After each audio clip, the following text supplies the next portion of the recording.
If the snow is this deep in June, imagine what it's like in February. Most people quit Alaska right here. They come for the Instagram dream of endless sunsets and t-shirt fishing. But at mile 37 of the Denali Highway, we hit the June lie: blowing snow, frozen rain, and a temperature drop that turns a camping trip into a survival test. And then over to Clearwater Creek for some more camping tonight. But it's slow going today because of this weather. Oh, it's cold out there. This is mile marker 44 of the Denali Highway, and a sign that tells you you're 90 miles from Cantwell. This is why you don't pack for the season you want. You pack for the season that's trying to kill you. Small fishing rods for grayling, and then no more gear bag full of waders, wading boots, bibs, and other fishing things. Goes in here. These are called Max Tracks. You can see it's a traction pad, goes all the way down to here. And if I get stuck, if I slide off the road, or if I get some really muddy conditions, I stop and I put these under my tires, and it gives me traction to get out of a mud hole. And it saved me once this winter. The highway starts at 2,000 feet. Down here, it looks like spring. But as we climb to McLaren Summit, the trap snaps shut. We cross the tree line. And as you can see, most of the highway is just rolling hills with a lot of heavy brush. And in this area, not many trees because we are above the tree line in terms of temperatures. Trees can't survive up here in the winter. And trust me, the winter is brutal here. We're talking long months of sub-zero and darkness. And to be honest, I don't know how much of anything survives. There are no trees here to block the wind. There is no shelter.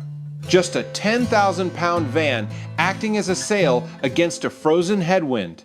We are making our way west down the Denali Highway. We started in Paxson this morning at the easternmost point of the Denali Highway at milepost 1. If you are watching this in Florida or Texas, this looks like January. But this is June, and this is the reality check that sends most tourists running back to the pavement.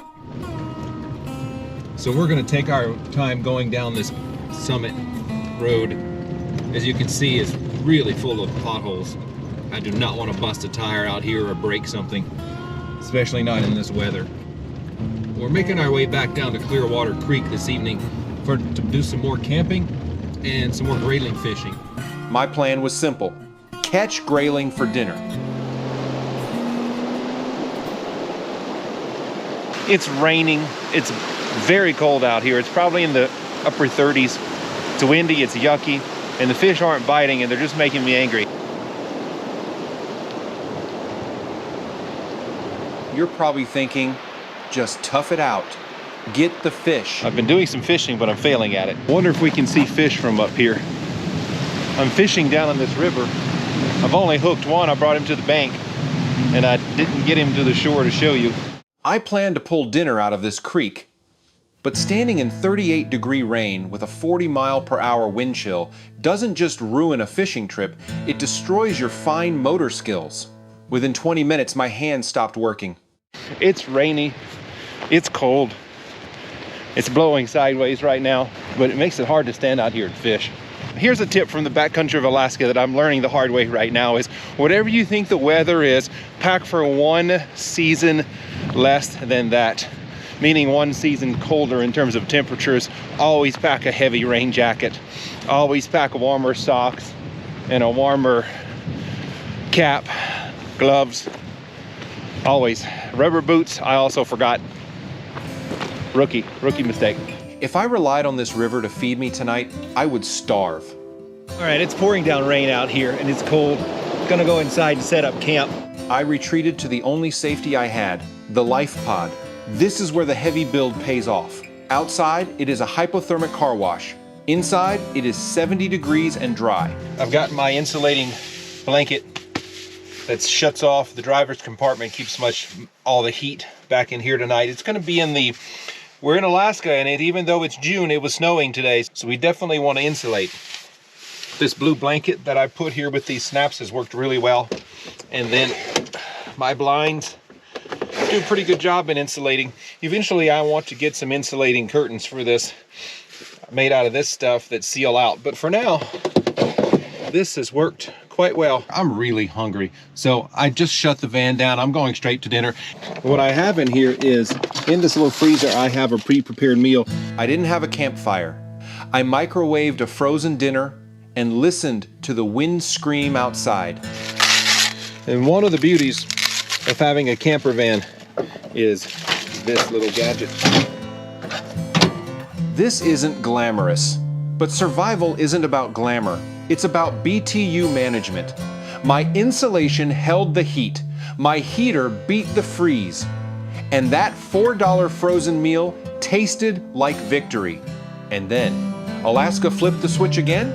The next morning, blue skies, sunshine. This is the Alaska paradox. Had a really great night's sleep with the rain falling and the sound of that river roaring outside. This is why we camp in the backcountry in Alaska. And I had a wonderful time. But I'm tired and I'm ready to go home. I miss my wife. I miss my bed. And we have a lot of work to do at home. It's summertime in Alaska, and that means endless projects on our wannabe homestead. Firewood cutting is one, garden growing, house repairs, and many other things. And so it's time to get after it. We're headed home for that. And then after that, I'm flying out to Dutch Harbor, which is out 1,000 miles from Anchorage on the Aleutian Chain, little island in the middle of nowhere. It punishes you for 24 hours just to see if you'll quit. If you turn around at the first sign of snow, you miss this. The views at mile 124 are world class, but you have to earn them. You pay for the beauty with your comfort.